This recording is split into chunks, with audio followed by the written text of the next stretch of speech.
England cricket நிர்வாகம் one day அணியை அறிவித்திருக்கிறது. புகழ்பெற்ற வீரர் கேப்டனாக ஆக்கப்பட்டிருக்கிறார்.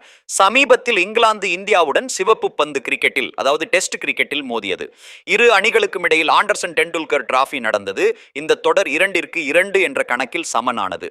இப்போ இங்கிலாந்து அணி வெள்ளை பந்து கிரிக்கெட் விளையாடப் போகிறது. இந்த வெள்ளை பந்து கிரிக்கெட்டில் கேப்டன் மீண்டும் மாறியிருக்கிறார். ECB நிர்வாகம் இப்போது உலகக்கோப்பையை, அதாவது T20 மற்றும் 2027 உலகக்கோப்பையை மனதில் கொண்டு தனது புதிய திட்டத்தை செயல்படுத்தி கொண்டிருக்கிறது என்று சொல்லலாம். அதனால்தான் வரவிருக்கும் தொடருக்கு ஒரு திறமையான வீரரின் கையில் கேப்டன் பொறுப்பு மெதுவாக ஒப்படைக்கப்பட்டு வருகிறது. இங்கிலாந்தின் அடுத்த தொடர் தென்னாப்பிரிக்காவிற்கு எதிராக நடக்கவிருக்கிறது. இந்த தொடர் இங்கிலாந்திலேயே தான் விளையாடப்படும். ஆம், தென்னாப்பிரிக்கா அணி இங்கிலாந்து வரும். இங்கு 3 ஒன்-டே போட்டிகளும் 3 T20 போட்டிகளும் விளையாடப்படும். இந்த அனைத்து போட்டிகளும் இங்கிலாந்துல தான் நடக்கும். இப்போது 100 லீக் நடக்கிறது. அதற்கு பிறகு ஒன்-டே மற்றும் T20 போட்டிகளில் உள்ள அந்த வீரர்கள் இந்த தொடரின் ஒரு பகுதியாக இருப்பார்கள். சரி, ஒன்-டே மற்றும் T20 அணி எப்படி இருக்கிறது என்று நான் உங்களுக்கு சொல்றேன். அப்பிறகு அட்டவணை என்னன்னு சொல்கிறேன். உண்மையில இந்த ஒன்-டே அணியின் கேப்டன் ஹாரி புரூக் இப்போது மெதுவாக ஹாரி புரூக்கிடம் வெள்ளை பந்து கிரிக்கெட்டின் கேப்டன் பதவியை இங்கிலாந்து வாரியம் ஒப்படைக்கிறது. மேலும் ரியான் அகமத் இந்த அணியில் இருக்கிறார். ஜோஃப்ரா ஆர்ச்சர், சோனி பேக்கருக்கு இங்கே வாய்ப்பு கொடுக்கப்பட்டிருக்கிறது. Tom Banton, Jacob Bethell, George Butler ஒரு மூத்த வீரராக இருக்கிறார்.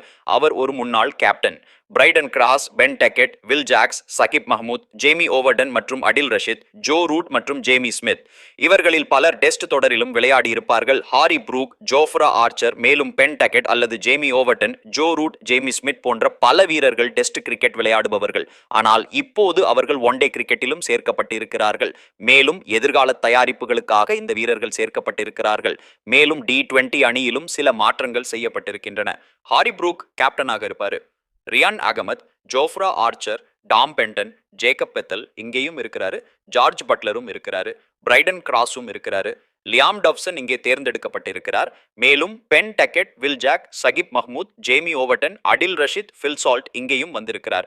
ஜேமி ஸ்மித் மற்றும் லூக் வுட் ஆகியோரின் பெயர் இந்த T20 அணியில் சேர்க்கப்பட்டிருக்கிறது.